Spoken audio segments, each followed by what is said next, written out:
Okay, welcome to the October 26, 2021 special meeting of the Human Services Advisory Board. I'm calling the meeting to order at 7:04 p.m. I'll now call the roll for the record of board members' attendance. Joanne is here. Mary? Yes, I'm here. Monica Gonzalez? I'm here. Alfreda Lee? Here. Eleanor? Here. Melina? Here. Gloria? Here. And Megan? So with 7 members out of 7 voting members in attendance, we have a quorum because Megan is also a non-voting member. Staff, is anyone present in person, online, or by phone to speak during the citizen comment period? We do have 2 people here as attendees. So I will ask them if they would like to speak. I'm going to go ahead and allow them to talk right now. Okay. So if you would like to speak, this is your opportunity. I'm good. I'm just here supporting my wife. Great.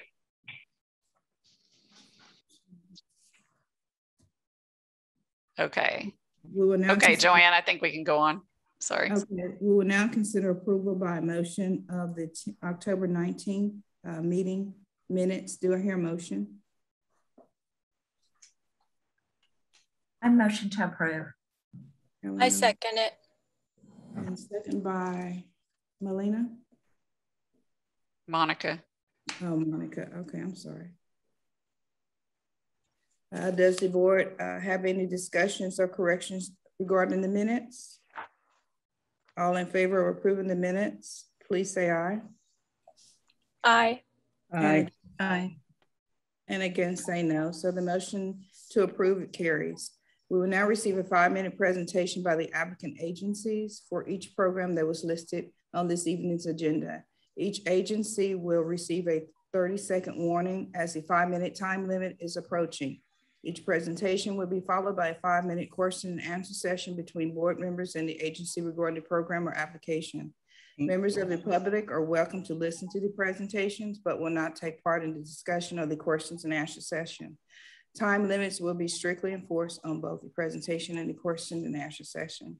Since I'm a voting member on the board, so that I can devote my attention to the presentation and discussion, staff will introduce the presenters and track the time.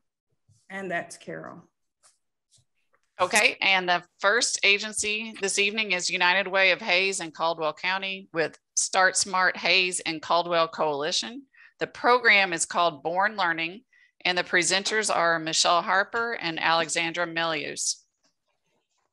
And you may begin.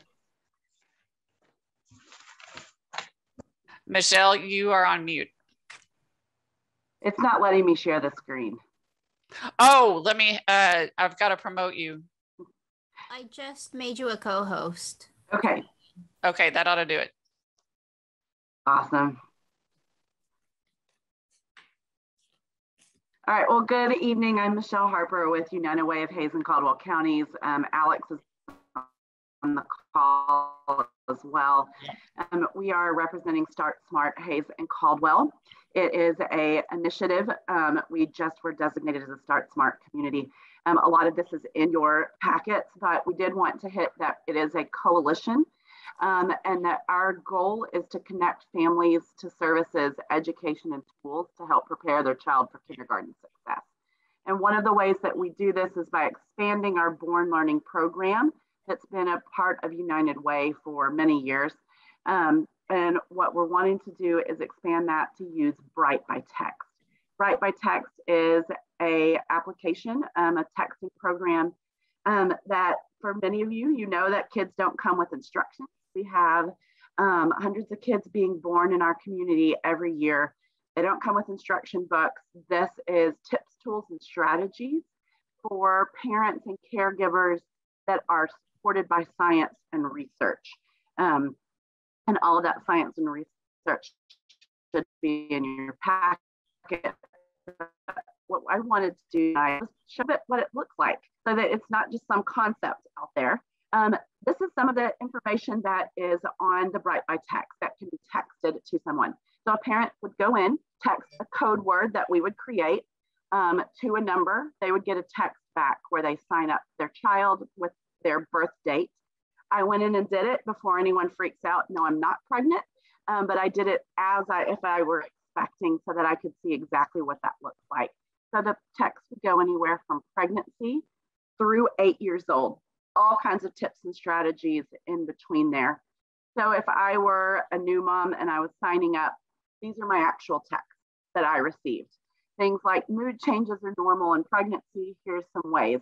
I would click on the bit.ly link and it takes me directly to some tips, strategies, tools that I can use as a pregnant mom to keep me healthy and have the safest outcome for my baby. And then those grow with the baby until they reach the age of 8. So as that baby turns 1. The coolest thing about this is that we would have the opportunity to customize the content to our community. So the food bank's having some type of program that we need parents to know about. We can send a text out. The library, we can work with all of our community partners, including our schools and city, to get information to anyone who has signed up for this. And that's what this looks like over here on the side. That is something directly from Ascension Health Seton that was sent to Austin parents. So 3 texts a week would be that national information. 1 text a week would be information from Hays and Caldwell counties, letting parents know, and we can do it by zip code. So if we're sending it out and it doesn't need to go to Lockhart and just to San Marcos, we can send that out. But if it's for all of our area, we can differentiate it by the zip codes. So we are pretty excited to be able to hopefully bring this to Hays County. It's a very easy startup. It would be one of 7 communities in Texas doing this, but over 100,000 kiddos are signed up across the nation, and it's just growing. So I look forward to answering any questions that you have. I appreciate your time this evening.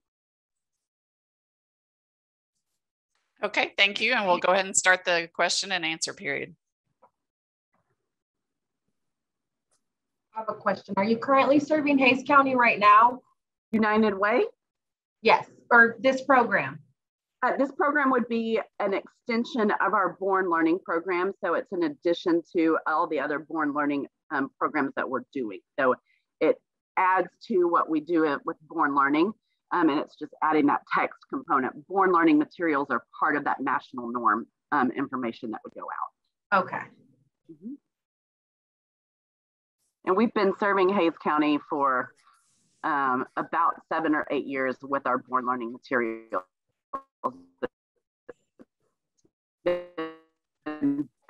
Right, that out parents, we have in our proposal that we would continue to send out those booklets through our doctor's offices and other places, but this is something in addition to that that would just kind of enhance that and reach parents that we might not be able to reach otherwise. And to clarify, the examples that Michelle has provided on the screen are from United Way of Greater Austin. So United Way of Greater Austin does have a Bright by Text, but obviously the information that you're receiving that's localized, that's customized, is just specific to Austin, Travis County when you sign up through their code.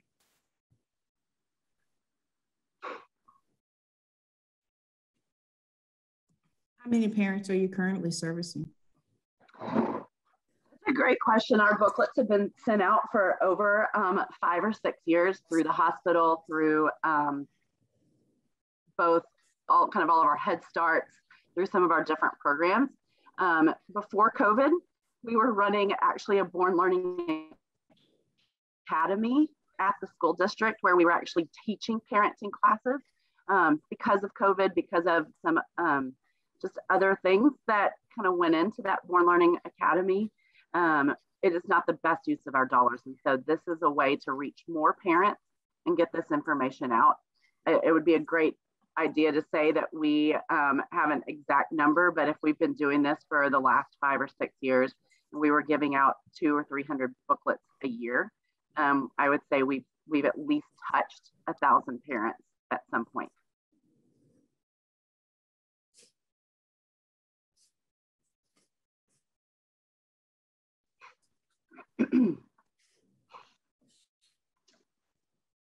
And if I can say, sorry, go ahead, that we do have plans to do a big marketing around this to sign up as many parents as we can.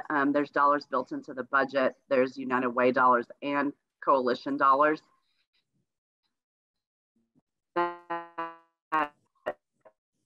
Our outreach, all of Hays and Caldwell counties, but particularly here in San Marcos, we really want to make sure that as many of our San Marcos families are signed up, because our data shows that our San Marcos schools, our kids aren't entering kindergarten ready. And this is one way to support those parents.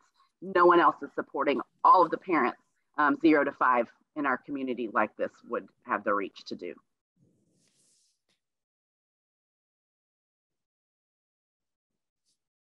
So once the parents are signed up for Born Learning, they automatically are signed up for this component as well, correct? Right, so it's almost the opposite, Joanne. So yes, they would not automatically, because it is an opt-in text to give. So if they got the booklet, it would have the information in there of how to do that. The booklet's actually in English and Spanish, and I did want to mention too that this is in English and in Spanish. So if it's a Spanish speaking family, the text can come in Spanish as well. And it's kind of almost, they're simultaneous, but not really, because it isn't opt-in. They would actually have to text the number in, not just receive the booklet. And that way they can also hopefully not opt out, but if it just gets to be too much, which, you know, I think we all get how many text messages, it's not really that much in the normal sense of things, I think, nowadays. And so they can opt out at some point if they would. 30 seconds.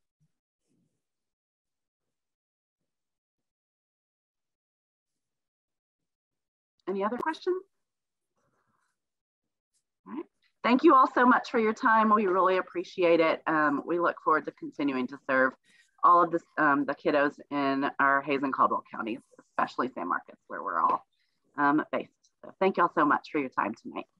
Thank you.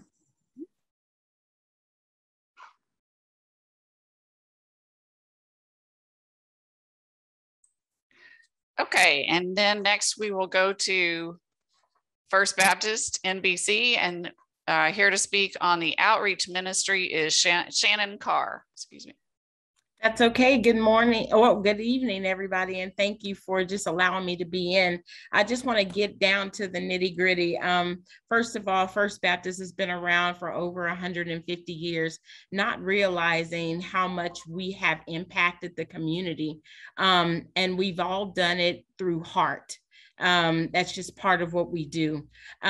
Just recently, and I guess through COVID and everything else that's going on, we kind of started looking at how much we are focusing and helping our community.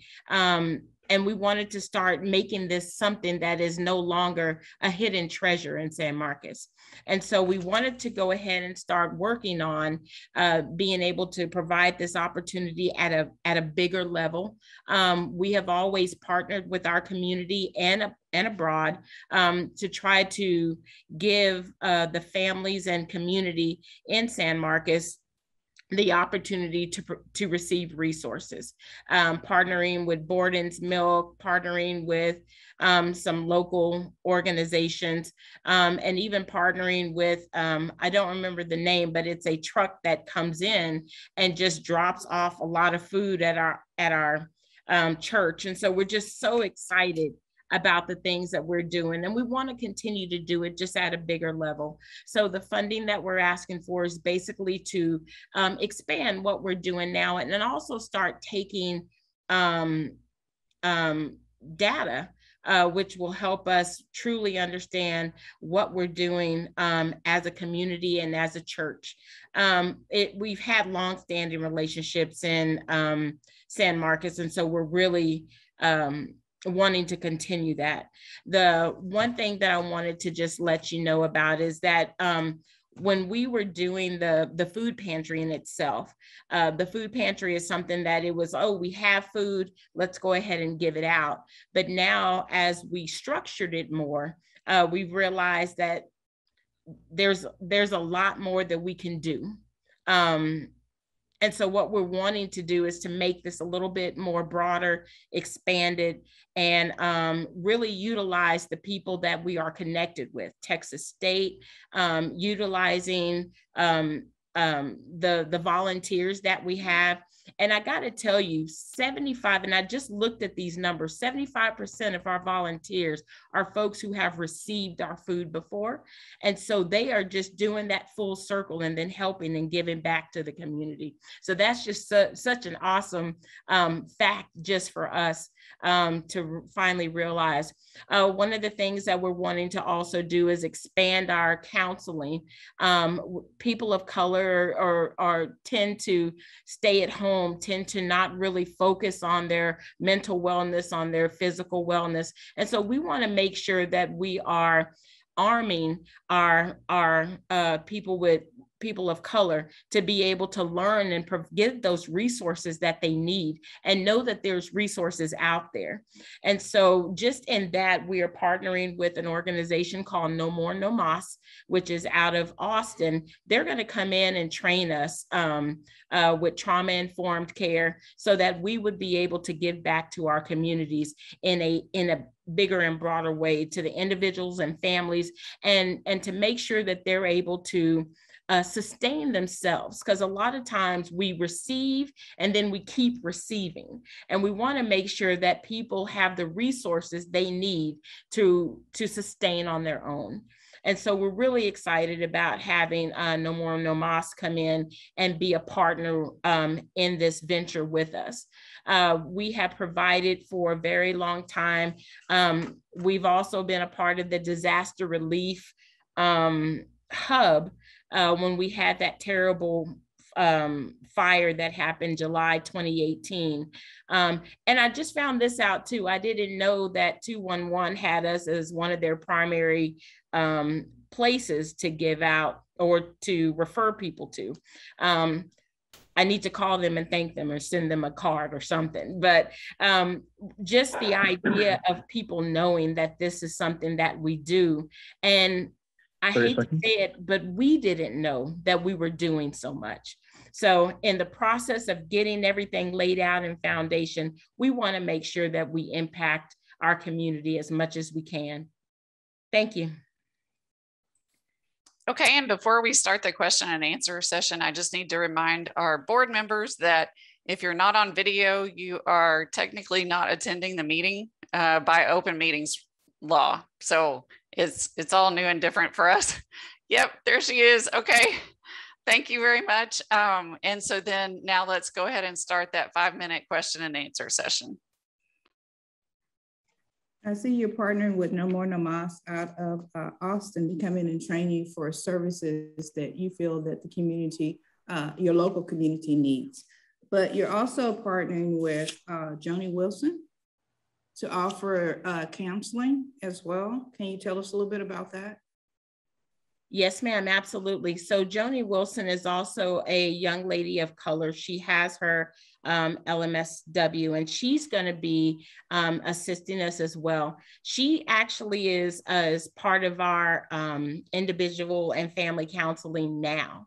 And what she's doing is when it's something that we can't handle as a church, we refer to her, and she has truly helped out.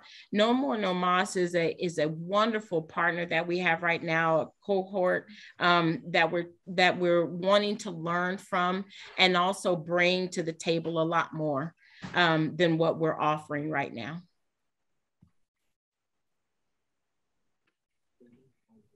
So you're offering services through the food pantry, and you're also offering family counseling. I do want to say something, and I hope you take it the right way, but you know, the way the churches are set up, or the way the churches are supposed to be set up, these are services that they're supposed to be offering to the community. We have so many people in our community, not just people of color, who really don't want to go outside of the community to get help. So they just sit and suffer.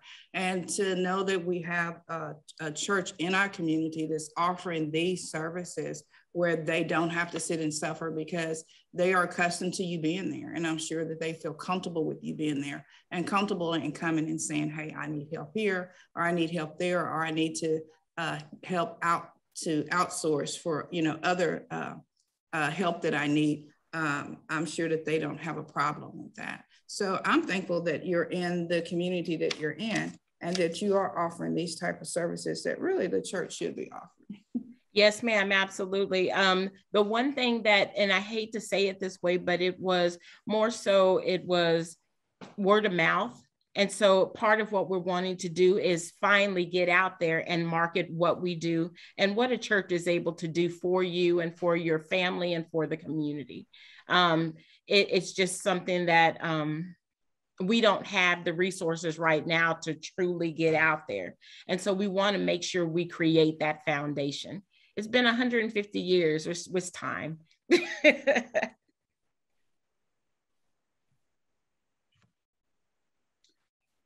Any other questions? So if you're partnering with No More No Mas, are you having to, how would I put it, pay them to help you do this? I mean, is that part of the money that because they also have to be funded? How does that work? Yes, that partnership is us being able to give them the funding to help with the individual and family counseling, but they also do a lot more. And that is something that they're also giving, helping us to get training on, to get that foundation on, to be able to do the things that we need to do. So we are going to be doing just like we do Joni, in the sense that if you the service that you give us, we're going to pay you for it. Okay. And the counseling comes in what kind of form? Is it a referral? Is it a non-professional type of thing? Yes, ma'am. Just training, or? It comes in all of that. So we're going to be doing a referral system. No More No Mas is going to be bringing down 2 of their employees to be part-time here in San Marcos to help lay this foundation. And then once the foundation is laid, they're going to train us. They're going to be able to kind of help us get that thing together. So it's going to be referrals that we see from our outreach community, from our outreach ministry, from our, we're donating, or we are giving money to someone to pay their rent. Well, why can't you pay your own rent? We can refer to them and start getting that really basic counseling to be able to say, let's get the nitty gritty of what's really going on in the household, so you can be independent on your own. Okay. So sorry. Okay. Thank you all. That's all right. That was perfect. Okay. Thank you so very much. And I also wanted to mention that once the question and answer session is over, there won't really be another opportunity for the board members to interact with you. And so you're welcome to either stay and listen to the rest of the meeting, or also you can leave as well. So I just wanted to make sure all the speakers know that as well. So our next speaker is from First Baptist Church of San Marcos, and it's Monica Followell. Oh. Hi. Can I share my screen? Okay, let me see. Let me get this pulled up. Nope.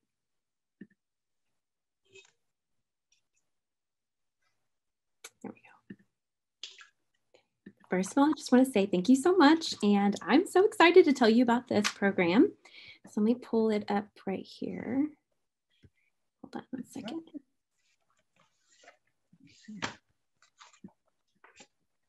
I didn't expect that little guy to be there. Can you see that okay? Yes. Okay. Yeah. All right. Mission Able has been operating since 2013. In fact, our first project solidified that we would keep doing this as long as we were able.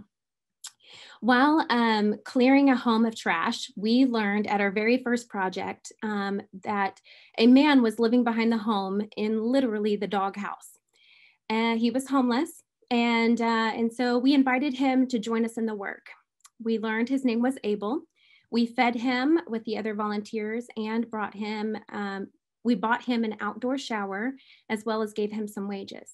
And he's the reason why we do what we do, to restore dignity and to rebuild what is needing repair.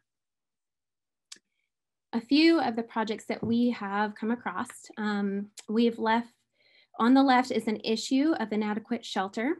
This home is full of holes from ceiling to floor. In fact, when we opened her kitchen cabinets at the top, you can see, we found kittens, feral kittens living inside. Some projects are more about the safety though. In the photo just below, you can see that the runoff from the house, the rain runoff, damaged the ramp, rotting the boards and the structure. Some projects are more about preserving the home, like this exterior paint project. Whatever the project is, we involve a supervisor to direct volunteers and ensure that quality work is being done. We involve volunteers of different skill sets depending on the work that is needed. And in some cases, if the project is above our skill set, we hire out the work to be done. Some projects are just needing some tree trimming or yard cleanup. The photo on the top right had a 4-foot log hanging from a tree over the roof. With one big storm, that log would snap going straight to the bedroom. Mission Able is also designed to be collaborative. We know that other organizations are here doing great work and we want to work with them. For the home on the bottom left or right, we painted the exterior walls of the home, then called Texas Ramps. They installed the ramp and then we came behind them to paint the ramp. We also help with some home repairs. And I want to introduce you to Josie. Josie is a house cleaner for many families here in San Marcos. Her husband built this house. She's now a widow on a fixed income and she's caring for the home that was left for her. Back in February, she called to say that her water heater stopped working. However, she insisted that she pay for the water heater. So we worked with her. What I didn't know at the time was that she applied for a 35 or 40% interest credit card through Home Depot to secure the water heater. And in many ways, this did more harm than good. You can see our numbers here from this year and dating all the way back to 2013. We keep a record of it all. After this week, we'll have another 6 projects completed and through 60 volunteers going out of San Marcos Academy. We work with other volunteer groups to get these projects done. Many of the projects from this year came to us even from city departments. The code compliance officers have been one of our requesting agencies. One of the lessons that we have learned though, from wonderful people like Josie and the assistance we get from, identifying the need through the city is that there has to be another way than high interest credit cards or payday loans for people on fixed incomes to make their repairs. Also, fully covering their expense for the repair often leaves people feeling less than. They make false promises trying to save face, or they hide from volunteers out of embarrassment. We need options and pathways to empower them. So we devised a plan that would allow us to meet the growing need and would also allow homeowners to affordably finance their own need. So this is what it would look like. This is a model we believe is sustainable and empowering. Part of the funding is for the community care coordinator. This person would work to dispatch volunteers as needed for Mission Able, disaster response, or other local needs. The community care coordinator handles the project referrals. These past 6 months have shown us that the city is a valuable partner in helping us identify those needs. The rest of the funding is then split between 2 buckets. The first bucket is for direct— 30 seconds. Oh, snap. Okay, so, but both of these buckets with the microloans and the direct care pour out to make the housing project happen. And then as the homeowner repays, that goes back into that bucket to be reused for another neighbor. So our budget for Mission Able has been approximately $2,500 each year, and we've been able to do a great deal of good with just a little seed. And so think about what we could do with more, the kind of more that homeowners need to invest in their future. Is that it? That's it. Thank you very much. And so now it's time to start that 5-minute Q&A session. You mentioned your microloan. Is that outsourced, or is that a loan that the church gives the people who apply, or how does that work? Great question. So the microloans is going to be handled by a third-party lender. One of the lenders that we're talking with is Business and Community Lender of Texas. and they're based out of Austin. And so, but they would manage the loan. The interest would be set low.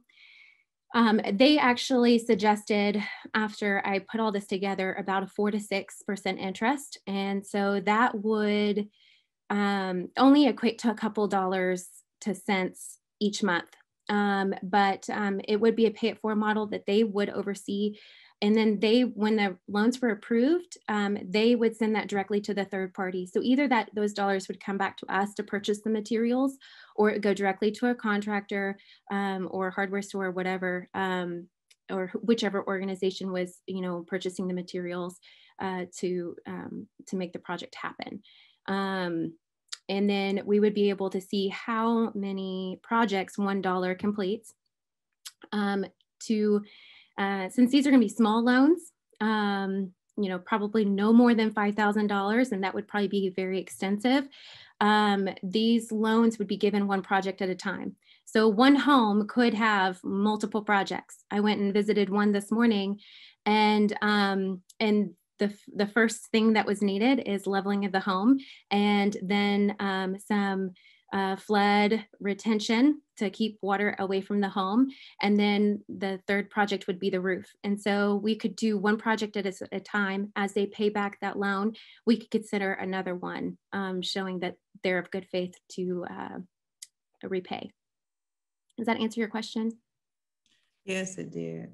Since this is geared toward a low income, yes.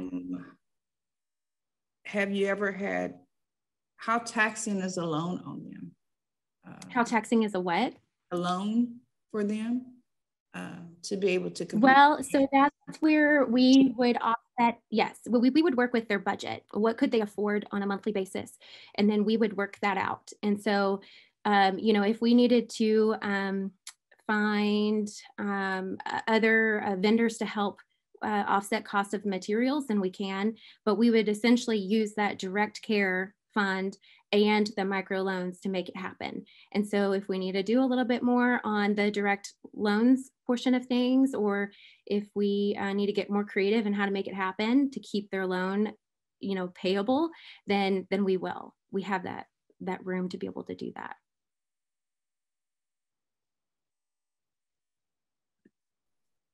I know in your application, you said that you was asking for $175,000 over 2 years. So since this is 1 year, it goes year by year with this particular grant, then the most that you would need would be like $87,500. Is that correct?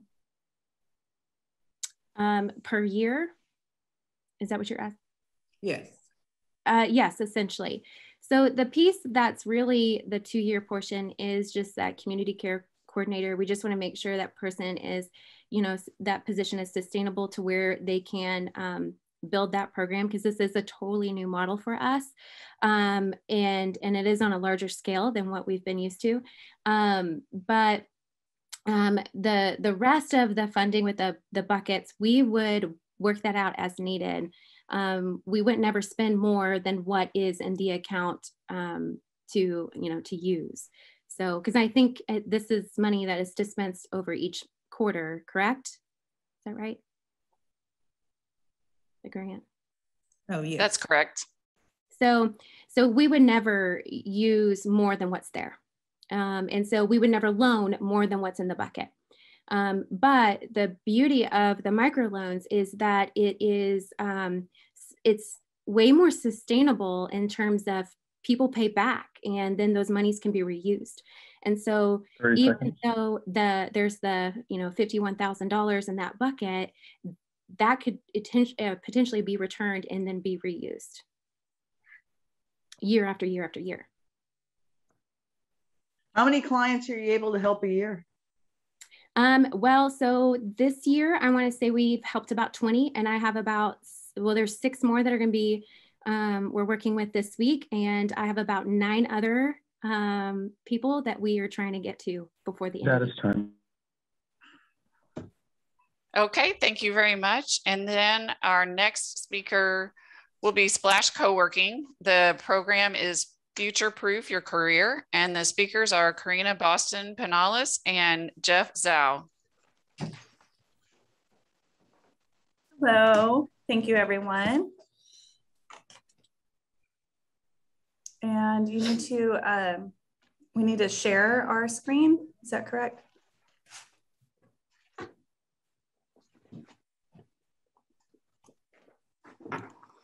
I am still not able to do that. Okay, now you are a co-host. So you should be able to share your screen now. Okay.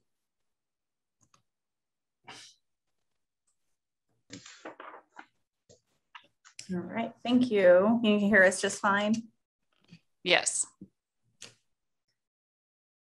All right, and then you can see our screen now? Yes. Okay. Well, hey everyone, thanks for giving us the time this evening. I'll introduce myself briefly. My name is Jeff Zhao. I work at Texas State as one of their entrepreneurs in residence. And as part of that, for the last 3 years, I've partnered with Corinna on a variety of different initiatives, including Women's Entrepreneurship Week and tons of other projects. So this is our presentation, our proposal for the project under the grant. The first thing I just want to give an overview of, I'm sure everyone here is very well aware, but just the current status of work in San Marcos. Basically, the median household income and the per capita income in 2019 dollars is lower than Austin, the state of Texas in general, and the average for the United States. And part of that is just because, you know, San Marcos is still a growing city. So there are a lot of new opportunities all the time, but in general, as the economy continues to grow and move on or transition out of this COVID era, we have concerns that San Marcos has been and will continue to be left behind as work evolves. And the nature of work has changed in a lot of different ways over the last 18 months, but specifically in regards to remote work. A recent report by Forbes said that by 2025, about 70% of the workforce will work remotely at least 5 days a month. The percentage of workers permanently working from home is expected to double just this year.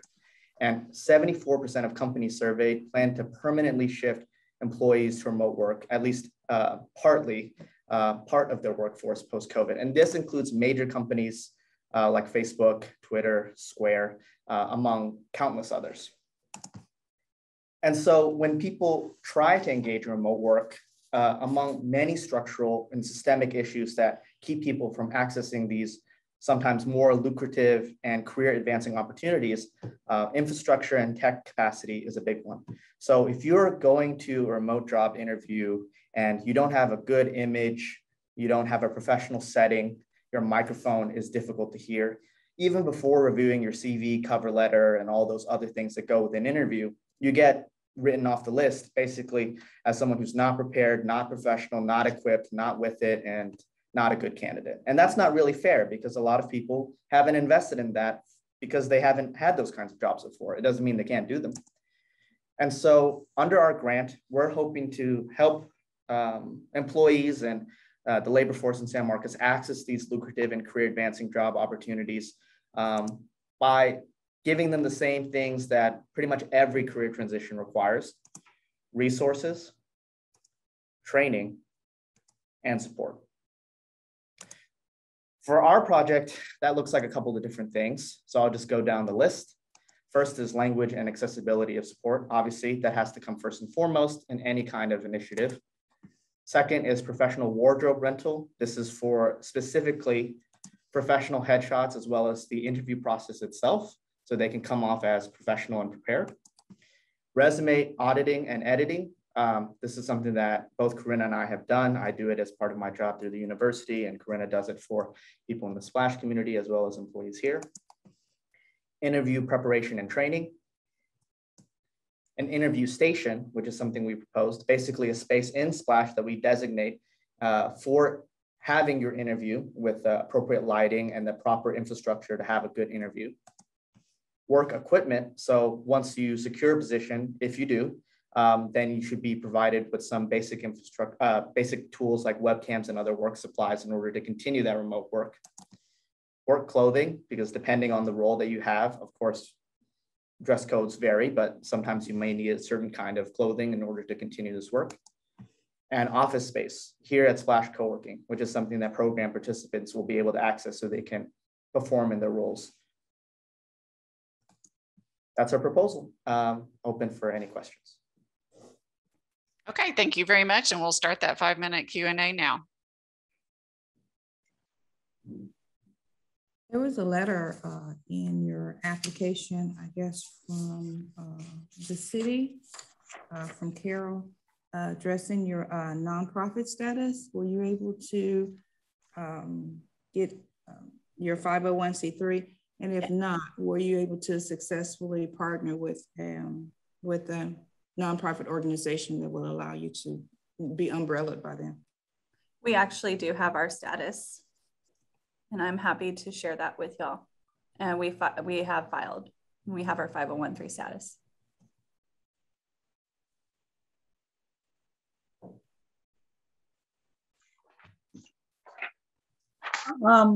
Can you give an example of a typical profession or remote worker that you would be assisting, especially in view of it being helping low income folks? What type of position would they be? Sure. So when it comes to office work, pretty much standard in all office ecosystems are some of the same kinds of roles, things like operations manager or quality processes manager. These are the kinds of things that, especially in tech roles, have become kind of standard. And people can take their prior experience in other areas, like in-person work and in-person management, or even things like retail or working in restaurants, and translate it into things like operations pretty regularly, because the same kind of things that make someone a good manager in a physical location can translate into another industry.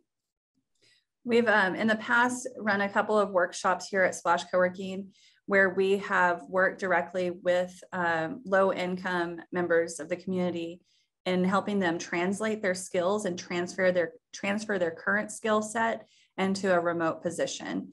And that varies from anywhere to having customer service in a remote position to project management, where, like Jeff just mentioned, a lot of those that are in the service industry have transferable skills that really address multiple opportunities in a digital and remote setting. So the best example is that is a person who manages a restaurant.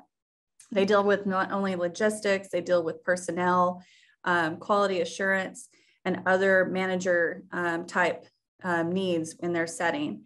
But transferring that from a restaurant type service industry driven physical job into a remote position is actually pretty easy when it comes to project managers or anyone that is working in a remote position with customer assurance.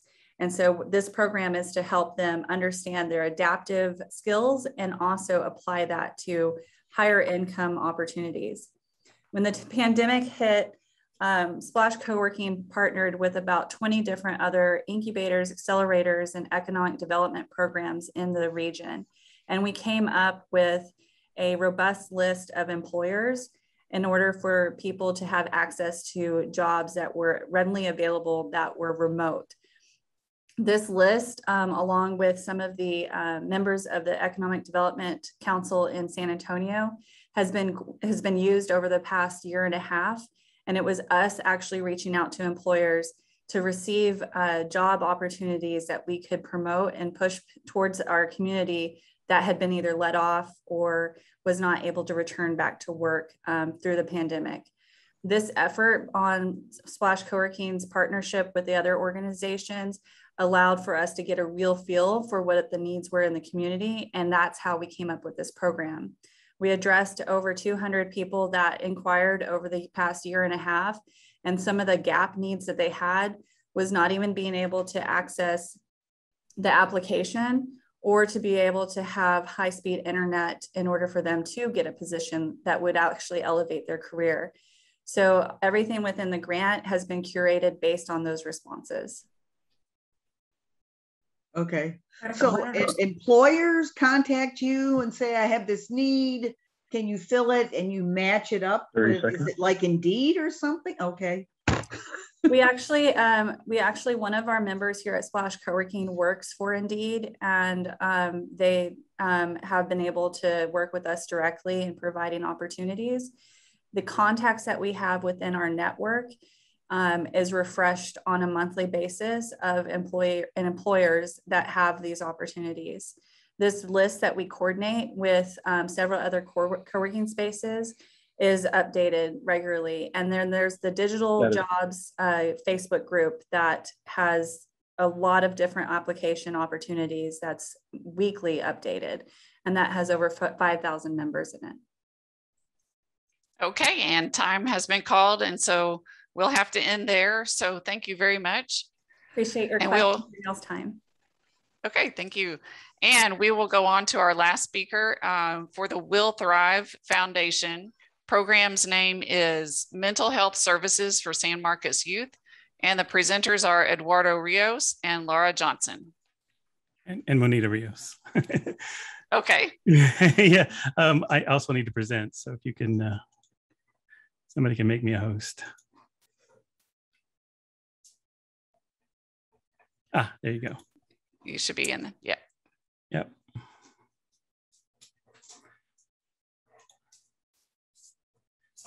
All right.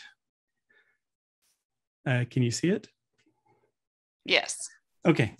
All right. Well, hello and good evening. Thank you for this opportunity to discuss the Will Thrive Foundation, a 501c3 based here in San Marcos. My name is Eduardo Rios. My name is Monita Rios. We are the co-founders of the Will Thrive Foundation. Laura Johnson, who is also with us, will introduce herself shortly. So our mission is simple. We experience the difficulty of getting intensive mental health care services here in San Marcos for our 15-year-old son, William. We had to travel to Austin or San Antonio or further to get intensive mental health services for a child that was depressed and suffered with anxiety not related to any addiction or substance abuse. When we started our foundation, we decided to focus on 5 areas that address the whole child. Our foundation delivers information and awareness, especially working to reduce the negative stigma of mental health. We provide access to clinical therapy, and we're working on, in the near future, to expand our offerings to support programs, including help with executive function in our schools, nutrition programs, and fitness programs. Completing our 13th month in existence, we've established key partnerships to connect with organizations to bring local intensive mental health care services to San Marcos to supplement the current providers who are overwhelmed because of the impact of COVID-19. Our role is facilitation and referral. The licensed service providers will deliver all services to local kids under 18 and under. Our referral offers financial assistance, since some of our referrals have no insurance due to COVID-19 impact and other ongoing economic challenges. We have focused on fundraising early in our existence to fund clinical therapy services and community outreach events. We participate in local events, such as the upcoming Sights and Sounds and the recently held Mermaid Capital Texas Fest. Our participation allows us to reach more parents and kids to inform about our foundation's services. With the holidays always a concern for those with mental health challenges, we will be a local lifeline to San Marcos children 18 and under. We partner with the San Marcos Chamber of Commerce. I serve on their board of directors. With SMC-ISD, I am the chair of the SMC-ISD SHAC, the School Health Advisory Committee. Texas State University, Communities in Schools Central Texas, and the Greater San Marcos Youth Council to extend and enhance access to licensed mental health care service providers. We will continue to develop our other pillars as well as with a slate of quarterly informational webinars for 2022. All of our webinars are recorded and available on our website, our YouTube channel, and Facebook. Our 2022 programming will include the following topics: the mental health impact of racism, the impact of childhood trauma. And these first 2 are a partnership with Texas State: cyberbullying and social media, and mental health and the LGBTQ+ community. As we started our organization during COVID, we leveraged technology to enhance our outreach as much as possible. We have tailored all of our services to be COVID safe and will follow the guidelines of our local, state, and federal health organizations as a guideline for normalizing all in-person gatherings. The effect of COVID on our children has been profound in educational development and emotional development. Our foundation continues to participate in statewide and national organizations to advance mental health care for our kids. So now I'll introduce you to our partner with Vida Clinic. Laura? Hi, so I'm Laura Johnson, and I'm a mental health therapist that specializes in children and teen mental health. And part of my role with Vida Clinic is also to work with Will Thrive to link up San Marcos youth to our therapy services. So at Vida Clinic, we provide individual, group, and family therapy, both in English and Spanish. And we also provide systemic care by not only treating the child or teen, but also working with the caregivers in their lives. And as you all likely know, our youth are really having a hard time with this pandemic. And even children in our own community of San Marcos have lost their lives to suicide due to the struggle with mental health. And so it's been exacerbated because of COVID. And so we're seeing more depression, anxiety, grief, loneliness, and suicidality. So at the end of last year, we came together, Will Thrive and Vida Clinic. And something that we've really focused on is trying to limit the barriers that people often face to getting the appropriate mental health care. So financial barriers, also access to therapists that specialize in the unique needs of children and teens. Okay. And now we will start our question and answer period. Thank you very much. Is program paying? Are they paying for the therapy services, or are they just referring? So we refer, and we do offer financial assistance for families that either don't have insurance or have Medicaid, and we will supplement their Medicaid payment to make sure that they get the services.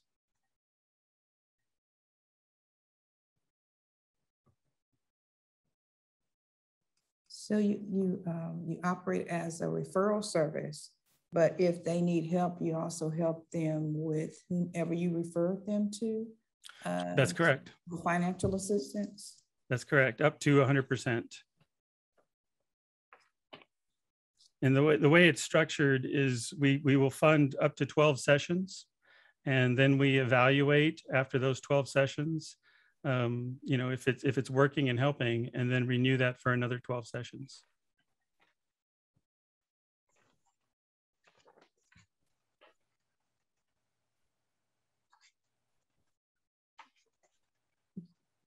And I see in your application that you also partner with the Seek Institute. Can you give us a little bit more information? Yes, Laura. Yeah, so the Seek Institute is our affiliate nonprofit with Vida Clinic. And so we also have some funding through Seek that allows us to provide free parent and teacher groups, which San Marcos has already been participating in the last couple of years.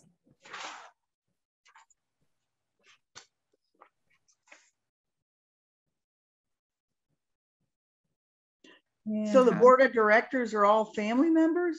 That's correct. This was started after my son died by suicide last August. Okay.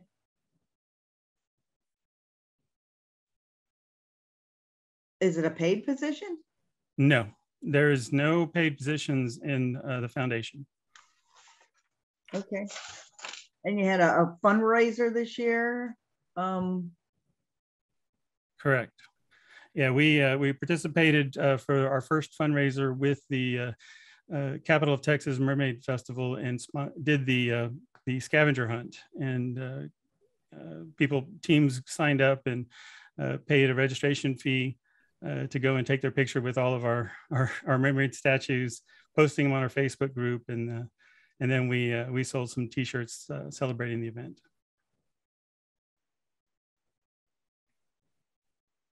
Can you ballpark how much you were able to raise? Yeah. What was that? About three. Yes. It's about $3,000. It was not bad. We didn't expect to make much at all, since this was the first time we were doing this, but we were pleasantly surprised. And you have $23,000 worth of grants. Mm-hmm. Yes, other contributions, or those are really it, and that's what's been sustaining us so far. Like I said, we started the latter part of last year. The program that we just mentioned really just started this year. And how do you get your referrals? I guess through the various schools or yeah, school districts, through the organizations. Yeah, the organizations I mentioned. The youth council. Yeah, the Greater San Marcos Youth Council.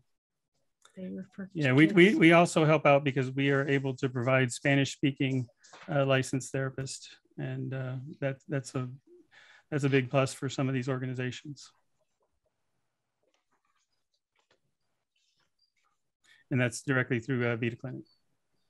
The Vita Clinic. Correct.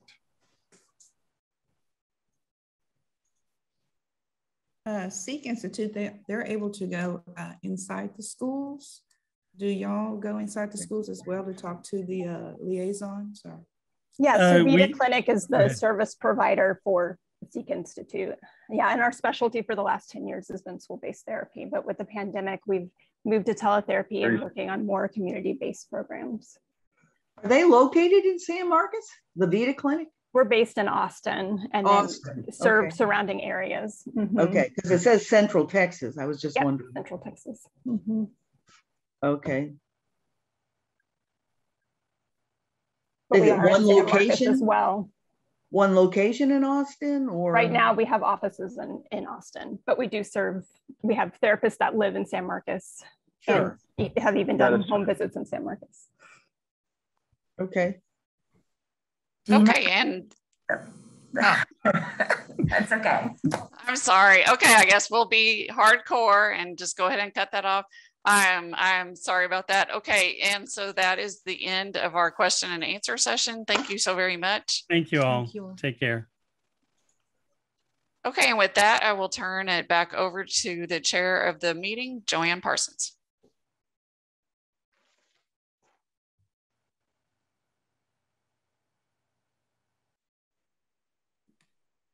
We will now hold discussions among board members on programs, agencies, and applications for the purpose of clarification, comparison, evaluation, and assessment. This discussion is public, however, it is only among board members. This time is meant to be a free flow of conversation, but please make your comments succinct to allow time for all board members to share if they wish. This discussion will be facilitated by Carol Griffin, Housing and Community Development Manager. Carol, the floor is yours. Okay, and as usual, first I'll ask, does anyone have any questions? And hearing none. Go ahead. Yep. Was Will Thrive's, was their application still incomplete as of today? I think they were missing, I didn't see a budget or recommendation letters. And I may have to get back to you on that. Irma, are you still on? Because she may know for sure. She's been tallying things. I'm still here. I believe, I know their application was very incomplete due to the fact that they're a new agency. And I know that we had received some items and have been provided last week. I'm double checking to make sure that it was Will Thrive that we provided the 3 referral letters from. Let me double check. So why don't we get why don't we get back to you on that? Yes. Yeah, for sure. Does that mean we don't know if they're asking for more than 50% support for their program? Or, yeah, I'm looking at the spreadsheet here. Maybe I don't. Right. So it sounds like we'll just have to make sure we get back with you to make sure you have all that information on that agency. So we have been working with them for some time to try to bring their application to completeness. Okay. And sorry, go ahead. I did not, I'm sure it's in there, but I did not see the separate request for the Mission Able connected with the First Baptist Church. I didn't see the paperwork for that. Is that it's a separate? Is it part of the amount requested for the First Baptist Church, or are they also requesting an additional 175 for 2 years. It must have been in the packet somewhere, but I didn't. It's 2 different Baptist churches. Oh, okay. Yeah. Okay. Sorry about that. That's a good point. Yeah, I wasn't sure of the question, but yes, they are it's 2 different so there's programs. And I mean, yeah. And 2 totally separate churches. So one is First Baptist NBC and one is First Baptist of San Marcos. Okay. Thank you. And so then if you find that you're missing a particular agency, just let me know. Like maybe let me know tomorrow and I can just resend the applications. It should be the case that everyone has all that we have received from every agency at this point. The exception may be Will Thrive. So we'll double check on that one. Okay. I'm sure I wasn't the only, I'm sure it's me. I wasn't the only one left out. I don't know.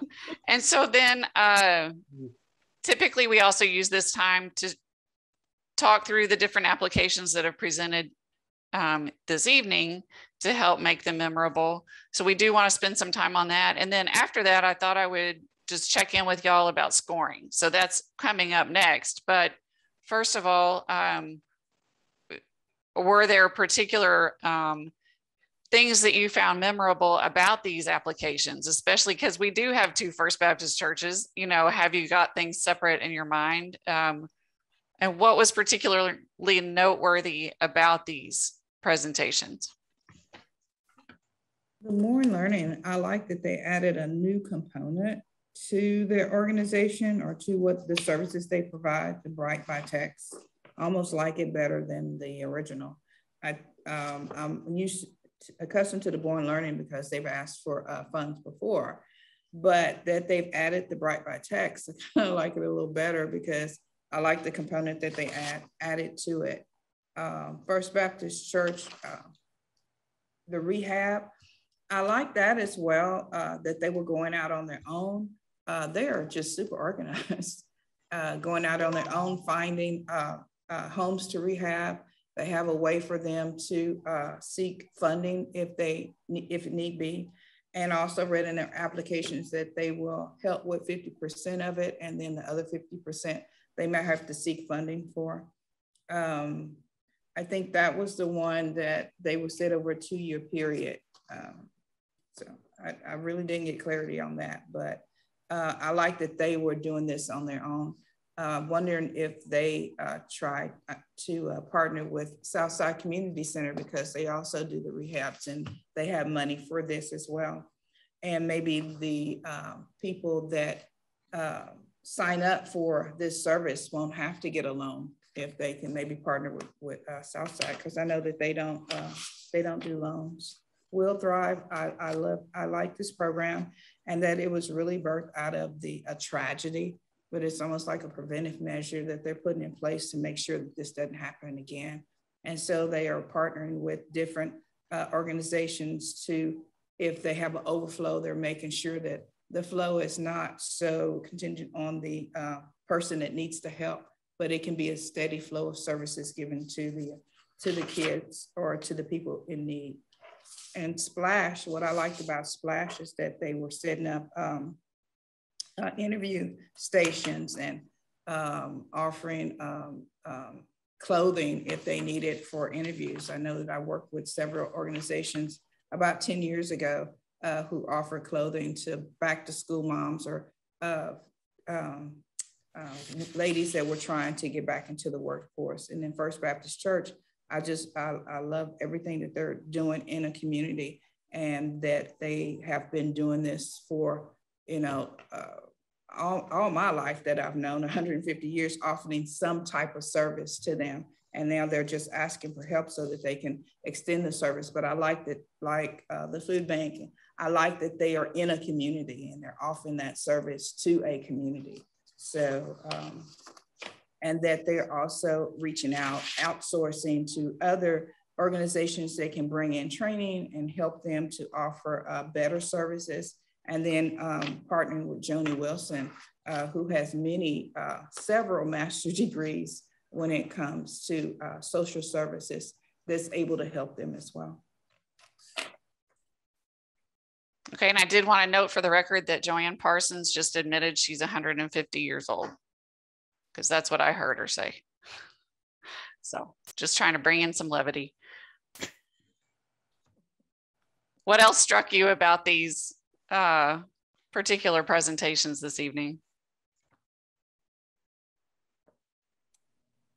For me, it was Mission Able, that they have a self-sustainable plan in place so that they can continue giving back to the community. And then the Will Thrive struck a chord with me because I'm very aware through my own personal experiences with my own children, as well as a very close family of mine that also had similar situations on trying to find resources for our children when they were in elementary school, trying to give them preventive mental health strategies so that they could be successful, as they had several warning signs, but the schools were not able to actually provide resources. So they're definitely addressing a need in the San Marcos area, so that families do not have to travel far to receive these services. So those are the two that stuck out in my mind.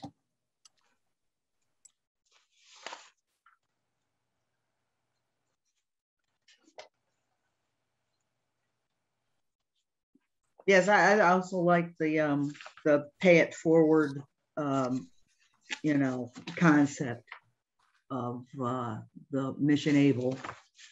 I like that. Just saying. I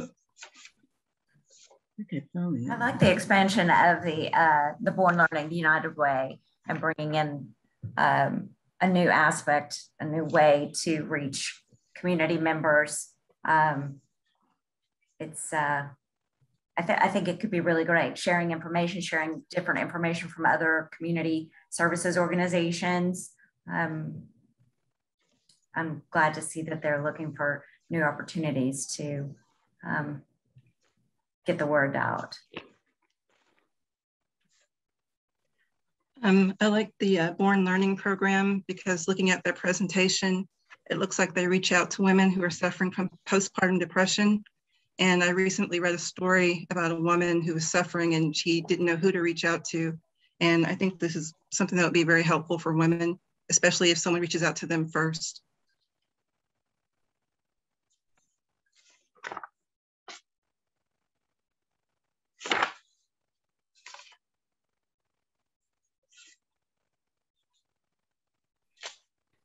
Okay, with that, do y'all want to talk a little bit about scoring, or am I jumping ahead too much? I wanted to know if y'all have any questions, since scoring is due this Friday. And what I'm asking you to do is go ahead and fill in the little tally sheet that shows me the numbers you're assigning to each of the categories.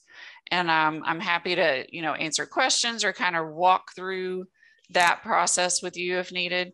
What I'm going to do with that is then we'll be able to see in one big table the scores that have been assigned by everyone. And so I'll try to do a little bit of averaging, maybe some cool graphs or something like that, just to distill the information down so that y'all can get a good quick picture of where things stand right up front. And so that will be one of the first things we go over during the next session, you know, next week, when we're really talking about starting to score the applications. I know I'm going to need some help in that area. I was really just planning on waiting until I actually have it in front of me and go through it to see what type of help. I think I have it in my mind how it works. This is something very new, but I just know that if I need some help, I can give you a call. Eleanor is right across the street, so I may be knocking on their door. No food, I need come over, please. So and just and getting help from each other, of course, is fine. Just be sure that you score independently. We really want to know your own opinion and based on your experience. And then I am happy to answer questions. Like if you have something specific come up just in the moment, you're welcome to call me and just ask one question or ask to go over the whole process, whatever is helpful, because this is new for everyone. I think if, and I don't, you have to forgive me. Well, all of us, we have a lot of papers, and there's a lot. I should have started like dating every single thing that I was getting. But on this chart here, it says that Will Thrive has turned in everything. And I guess just if this has been updated, this chart, I would like to know, just to make sure I can double check and say, okay, yeah, I do have their budget, or I don't have, if it's not available, then that is definitely something to take in consideration. So I got a chat from Irma that says on Friday, the packet that we delivered on Friday includes their budget. Okay. To clarify, the completeness table has the budget amounts there. Oh, I see what you're saying. Okay, so the amounts have been entered into the table that we provided that shows the amounts requested by everyone. Correct. So it shows, okay, so it shows whether or not they're asking for more than 50% of their budget. And that table is the one, I know y'all have a lot of paper. It's just a lot of information. It really is. But there's one that has red blocks on it. Those red blocks are showing you the organizations that have asked for more than 51 or 50% of their program budget. And so what we are going to have to do is cut the amount they're asking for because of the rule that was established for this board. Just we carried it over from last year that they can't ask for more than half of their program budget. That is something that we can also talk about for next year. We can talk about changing that if y'all want to. Sometimes it might be easier to say they can't ask for more than half of their agency budget or something like that. But for now, we have stuck with what's been done before in the past, which is they can't ask for more than half the program.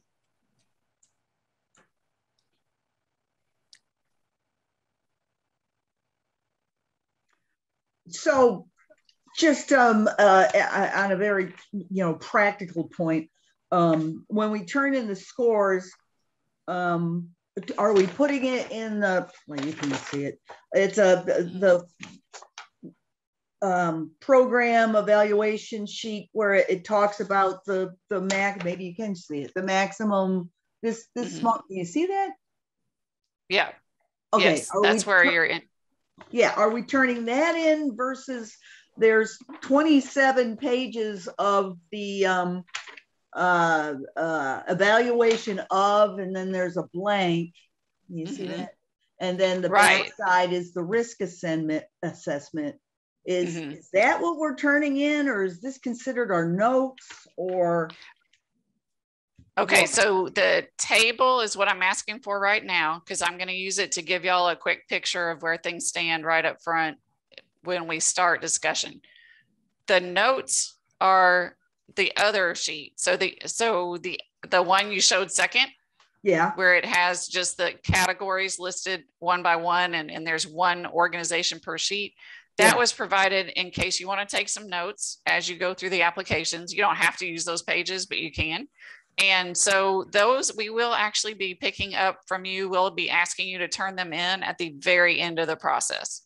So you can keep your notes until the very end. And also just know ahead of time that these scores that you're turning in are the initial scores. You are welcome to change your scores as we go through the process. We may end up just using the scores to give us a picture of where things stand at the very beginning. And then we just start talking about organizations, in various rounds or one by one, so that you don't have to keeping track of those tiny scores. It's just a good starting place because it makes you think through each category of evaluation as you're going through the applications.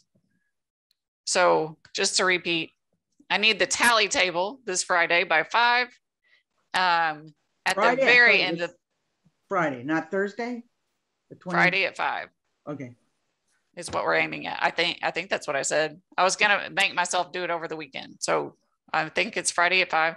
And then at the very end of the process, we'll be asking for your notes.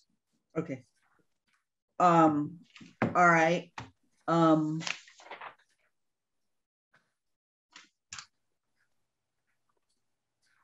Yeah, the risk assessment seems to be a whole lot easier to score just because, I mean, you've already put down the points of, you know, what the criteria is than the other. Just saying. So on the 2 dates where we're gonna jointly talk about the scores and how we got there, and you know, open discussion about our opinion about why we scored it that way, or information about, you know, why did you score it that way? Is that what we're doing in November? Right. So November is next week. So yes, that's what we're doing. I am going to try to put some structure to it. I want it to be a balance of like sort of an organized format for us to follow. And then also within that, opportunity to talk through things with an emphasis on outcomes for the community and those objective measures and that sort of thing. One thing I do want to emphasize is we do not have to fund everyone. So we have $1.7 million in applications.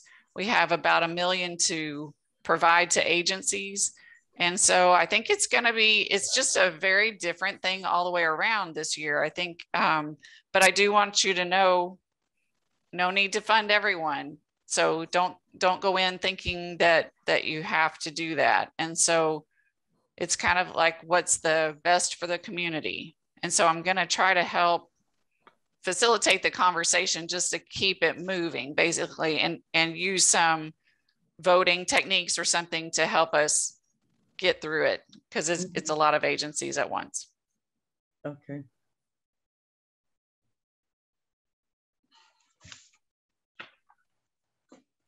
And then also, if we need a third meeting, we do have that availability in a way that it won't affect the timeline as far as when it goes to City Council.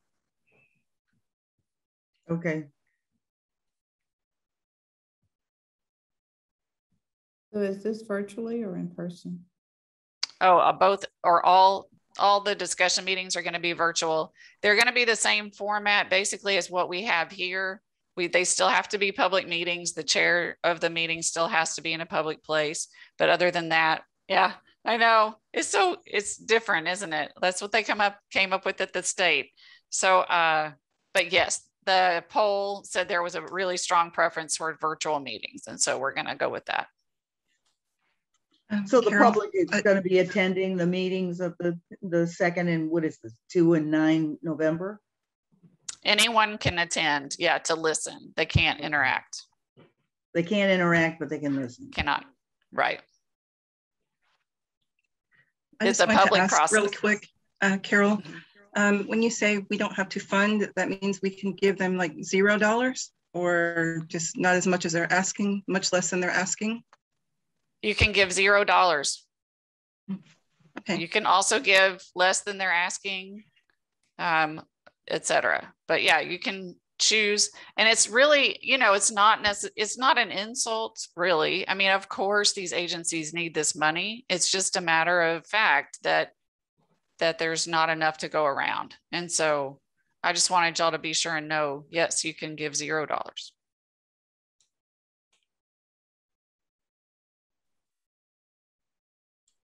I mean, I listened to the board orientation, and you know, I thought that was offered a lot of clarity as to how to what you're looking for when you're scoring and whatnot. So, you know, just, I mean, reviewing that might be helpful for folks that did just listen to it today. So just saying. That's a good point. Just so y'all know, the board orientation is up on the website. And so you can go back and review that just like Gloria did. It's on the August 31st. Basically the meetings are listed by date. So that was August 31st and the video is up there.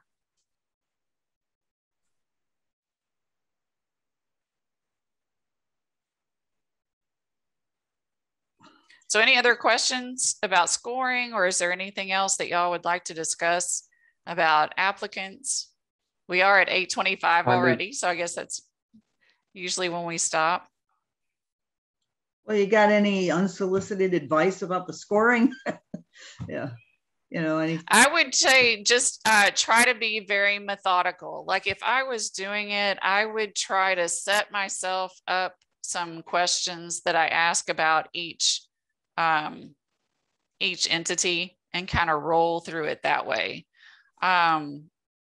Otherwise, it does seem like it could get overwhelming fast. And so, you know, I would just look through the evaluation sheet and so forth and kind of make myself like, here's what's important to me. Here's what I think I should be looking at for each of those items that are on the evaluation sheet and so forth. And ask those questions about each organization and give yourself plenty of time. I always have to take notes about things. Like whenever I'm in a review committee, you may not be able to read them because my handwriting's terrible, but there are a lot of notes. I bet. Yeah. And so then the reason that we do pick those up is to try to show that it was sort of a fair and objective discussion and evaluation. People are not judging based on things they shouldn't. I think, you know, we're not worried about it. It's just a normal part of the process. So. Okay.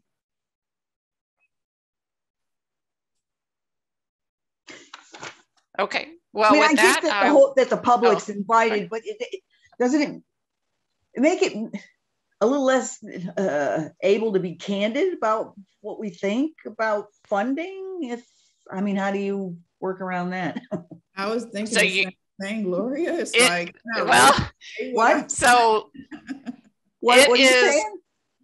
I said I was thinking the same thing. Can I really say what I want? I was a little quiet tonight because I wanted to say something, but I know, you know, they're listening. So right. Yeah. So how, you know, I mean, it's easy to say something positive about all these programs. I mean, they're all worthy of money, but you don't have all the money. And you know, even if you know, and sometimes, you know, I don't screen my thoughts. And you know, I have something, well, you know, I don't really get entirely what you do or what you provide. And, you know, I hesitate to go there because, you know, they're listening and, you know, they work hard to put it together. And or there's duplicate services that I feel that they partner with other services to be just as effective in our community.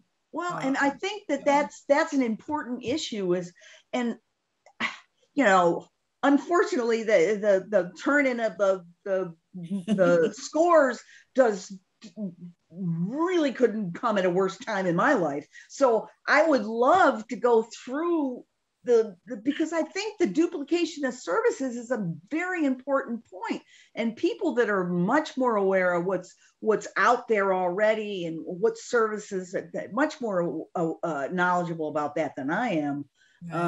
You know, because I do think like as an offshoot, like, oh, here's a service and it's really important, but we need more and we need to extend it and we need to expand it. But, you know, it can really be a duplication of services. And if you only got so much money, you know, so I don't know how you remedy that. Because I guess we'll cross that when we get to it. Well, I don't have I don't have the information in to say, oh, this is really very much a duplication of this service, you know, like, I don't know. So I guess my thinking about that is, number one, I did check with the city secretary just to double check, like, now, do these have to be public meetings? And the answer was Definitely yes. Definitely yes. and what I hope that y'all will see is that this is the heart of being in a democracy. This is about being an American. And I think it's pretty cool that we have discussions out in the open. And so this is, it's maybe even more accessible now than usual because it's virtual and people can just pop in and listen. And so it is the heart of being, I think, in a democracy and being American and really saying what you think and putting it out there and hoping you don't look stupid. And if you do, you just plow forward. Yeah, and so, yeah. And so, well, I think we may all have that. So I think it's a pretty cool process. And I hope that inspires you just a little bit, like to just go ahead and say it. If it's negative, let it be. You know, I think that we have a very, very civil board here, and I don't want you to feel hindered by trying to be nice over trying to be blunt a little bit. Like I would encourage y'all, like maybe with a different board, I'd be encouraging them to be civil, right? With y'all, I'm like encouraging you to be maybe a little more blunt than usual and go ahead and say some of those slightly negative or different considerations to take in as you go forward in the discussion. Because I don't think there's a way to have only a positive discussion and come to a conclusion. I think that there's got to be some comparisons and, you know, and you're going to be doing the best you can. I'm sure that if the organizations are watching, they may really want to jump in to give information or something, and they simply can't. We'll just do the best we can with the information that we have now. Oh, okay. So there's just spectators. They can't say anything. Spectators only. So y'all are the only ones who will be talking as well as me trying to help facilitate the discussion. Okay. And we can talk to each other, but we score, yeah, if we want, but we obviously have to score independently. Like you do, and I really, yeah. Like, what do you think of this agency? You know, yada, yada, yada. Or if I've got a particular question about. Well, you can to a point. The thing that we try to avoid is polling. And so you wouldn't want to go to each member of the committee or even a majority to check on what people think. And so we just try to encourage all just to, you know, be mindful of that, be as independent as possible and so forth. I know sometimes it just helps to talk through things just to get it out there and kind of kick it around. And so certainly you can do that. You know, like specifically to give an example, like, you know, I think there's an overlap or there's a duplication of services here with, you know, I've heard it before, but yeah, I'm not sure where or when or what, you know, what do you think? Or is that sort of thing maybe? Well, that's really a good thing to talk about in the meeting while the whole group's there, because there may be, you know, 4 people in the same meeting that are like, yeah, I thought that was a duplication of services too. And it really does seem similar. And so, yeah, feel free to even just save that for the meeting as well. Okay. So the spreadsheet for this year is the one that's, so I broke out last year's and this year's, and now I don't know which is which. Sorry about that. The one for this year is the more colorful one, or that doesn't have the little red things on the bottom here. Well, I mean, you've got. What? I guess it doesn't matter. Does it matter? Yeah. Every spreadsheet you have has the same 36 agencies on it. Okay. And so you have multiple spreadsheets. They all have different information. Like some have the budget, some are split into some suggested categories, but they all have the same 36 agencies.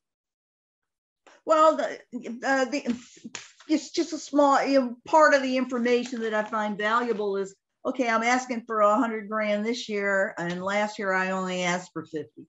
You know, I guess that matters. Right. You know, I mean, to me, right. So that's That's in one of the spreadsheets that you have. Right, it should be. Yeah. Okay. Like so then I guess I would say that's $100,000. That's a chunk of money there.